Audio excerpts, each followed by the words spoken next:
Your repetitions are your reputation. Just playing some basketball with Pooh Richardson, who coaches me and trains me, and he said that's what he lives by. And I was thinking, you know, everybody goes to the gym once. Everybody works out once. Everybody starts a business once. It's not once that matters. It's repetition. Arnold Schwarzenegger, I read his autobiography. Haven't you read it? It's an amazing book, no matter what your opinion of Arnold Schwarzenegger. And he said he learned a long time ago, it's reps and sets, whoever does the most. And in the modern world, so many people are preaching shortcuts. And I'm all for learning as fast as you can, but at the end of the day, muscle memory only comes from repetition. I see all these people are like, they launch a business, doesn't go right as well as they think, and they get discouraged. I think 70% of people I read in the United States think about becoming an entrepreneur. I'm not sure the statistics on what percentage of them actually pull it off, but I'm sure not more than 20%. There's about 20 million, actually it's a little less than that. There's about 20, 30 million small businesses in the US. And most people aren't willing to put in the repetitions. And John Calipari, the University of Kentucky coach, used to say to all his players, I'll leave the lights on in the gym after practice. And one player said, why do you do that? You know, we're gonna overtrain. And he said, well, somewhere out there in America, in another court, in another gym, after another practice, some kid's gonna practice after everybody else goes home. He's gonna train harder, more repetitions. And John Calipari told his student, he said, one day you're gonna meet that kid on the court and you're gonna lose. And most people are overly optimistic about themselves. And there's nothing wrong with positive thinking, but the positive thinking has to be, if I put in the repetitions, then I'll get the reward. Not, I don't have to put in the repetitions just because I love myself. You might love yourself, but the economy, the capitalistic economy, or basically any economy, even a communistic, socialistic one, it has no forgiveness. It basically tells the truth about your skill level. You look in your bank account, that's probably your skill level at making money. And people get mad when I say that, but I'm like, well, what else are you gonna go by? Imagination, delusion, the fact that your mother loves you. Your mother might love you, but it doesn't mean people are gonna open up their checkbook and pay you money for your product unless your product is good. And all the products that are out there, for the most part, they're good, you know? I was just trying on these new shoes. Let's see if I can pull my leg up. These are the new Penny Hardaway Nike. And Phil Knight, who started Nike, he makes a good shoe. Kobe Bryant says to make these shoes, you know, they got these facilities, he comes in, they have all these scientists, it's a badass shoe, and it works, and it's an affordable cost, 100, 200 bucks, you're getting something that's designed by 100 PhDs and scientists. Phil Knight earned his billions. Now, I don't know his complete story, but I know that story is over and over, and it's your best bet in life. People are gonna tell you lots of stuff. They're gonna tell you the secret is just positive affirmations, looking yourself in the mirror and saying, by golly, I love myself. Well, then you can pay yourself. But if you want other people to pay you for what you do, you better be good. And you have to train. And that's where people go wrong.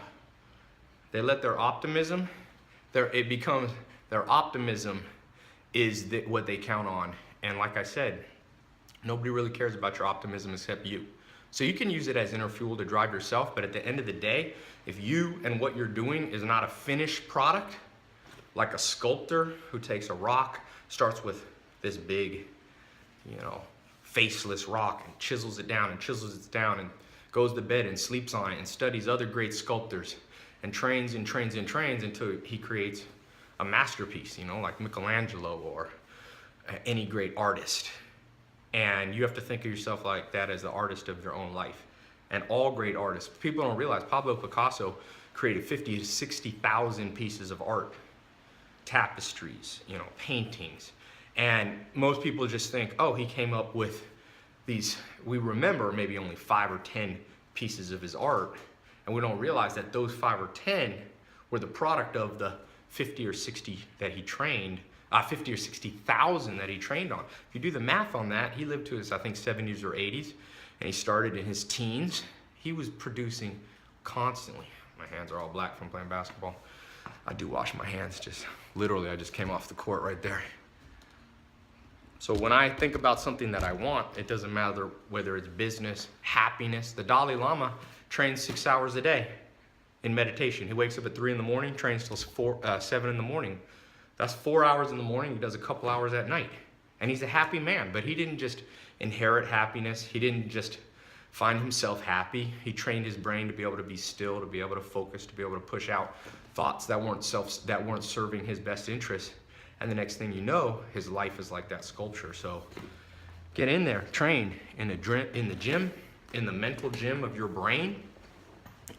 Train against people better than you so that it exposes your weaknesses and your flaws. Sometimes I train by myself and I start to get a big head, and then you go out and you train against somebody better than you. You know, I played one-on-one. The last month was pretty cool. I got to play Chris Paul, went down to Clippers and played him horse. And you see, he's the big leagues. One of the Lakers, Meta World Peace, came here, played one-on-one out here. You see, he's in the big leagues. And all of a sudden it resets your barometer. Instead of being optimistic, what you actually do is you get a healthy dose of pessimism coupled with healthy optimism, where you go, this is attainable if I push myself as hard as I can. And if you don't push yourself, then you'll be pushed out. That's how I always think about it. So there's always a choice. There's always pushing happening. 7.3 billion people want the good life. 7.3 billion people in this world want to have, I think there's about 195 countries, something like that in the world. Each of them has hopes and dreams, and each of them wants to do what you want to do. And there's room for more than one person to do. It's not a winner-takes-all system. But it's harder than you think to create a real masterpiece of your life. And as Thoreau said, the mass of men lead lives of quiet desperation. What is called resignation is confirmed desperation. Most people resign themselves to being pretty good. I always tell the HR people who run my company, I said, just bring me 2 kind of people and fire the rest. Currently they're amazing, or we can see them becoming amazing. That's it. You want to work for me? That's what you do. If you're good, if you're what I expect, I can find that anywhere. You bring me the amazing people. Bring me the titans, like the movie 300. I just need 300. You can take over the business world. You can take over whatever it is you want. You don't even need 300. Warren Buffett trained under Benjamin Graham. Warren Buffett started training himself at 7 years old to be an investor. Started reading. By 12 years old, he had read every book in the Omaha, Nebraska library school system. The librarians are like, we're out. We got no more books. He was 12. I wish somebody would have pushed me to train my brain and my investment skills then. I had to learn it the hard way, much later. And then he went and he trained under Benjamin Graham at 18 years old. Benjamin Graham was the founder or the father of modern day stock market analysis. And when Warren Buffett graduated, then he went to work for him, more years training. He came out, I think, around 27, 28, and he said, you know, I thought everyone was going to be amazing in the world. I thought everybody had trained themselves and pushed themselves. But he said, I got out there in the big bad world, and it was like I was alone. And by his 30s, he was a multi-millionaire. By his 50s, he was a billionaire. 60s or 70s, he was the richest man in the world. It's not about being the richest man in the world. It's about meeting and exceeding what everybody else thought you would do. And when you do that, it brings a lot of happiness, self-fulfillment. A lot of people want to be fulfilled without working for it. There is no fulfillment. You can try every yoga trick, every meditation trick, every Eastern philosophy trick. It's in your DNA. And if you try to fight DNA, DNA is God. If you're religious, then you would agree with that statement. If you believe in, believe in Islam or Christianity or Judaism or Taoism, Shintoism, you're the creature of God. And as a creature, your DNA, your blueprint, comes from God. So you're built that way, so don't try to fight it, no matter what any modern guru tries to tell you. If you're an atheist, then what else are you going to do? We know that if you take a little kid, 5-year-old kid, 3-year-old kid, you put them in a room with Legos, they start building. Humans are built to build and grow and push themselves, and this is where fulfillment comes from. Try it. Try to do nothing with your life and just try to sit there and meditate and tell me if you're happy. You can have delusional happiness, but not true happiness. The people that I know that are the happiest, they found their limits and they tested them. And they pushed themselves, and every day becomes a little bit of a competition with yourself. You don't have to gauge yourself against other people, although it is good somewhat to train against other people because it resets your barometer. But don't listen. There's a lot of bullshit out there. Mark my words. I've tested a lot of things. I've done a lot of experiments. People see me with Ferraris and Lamborghinis. And hey, I lived 2.5 years with the Amish, no electricity. I lived 8 years with no indoor plumbing. I've tried non-materialism. I lived in India. I've been around the world. I've tested it. It's not materialism or lack of materialism, because non-materialism becomes an idol just like materialism. I meet some hippie people. They're more in love with themselves than people here in Beverly Hills. The only people that I find to be interesting people are the people that are competing with their own capacity and their own potential. Then you find someone interesting. Then you find somebody not self-satisfied. You find somebody who pushes themselves to the pinnacle, and then they're not in the mass of men that lead lives of quiet desperation. They become the titans. They become the people that push the human race forward. And if you look through history, there's always only a handful, a remnant, small remnant of people that rise above the status quo. And for me, you might disagree.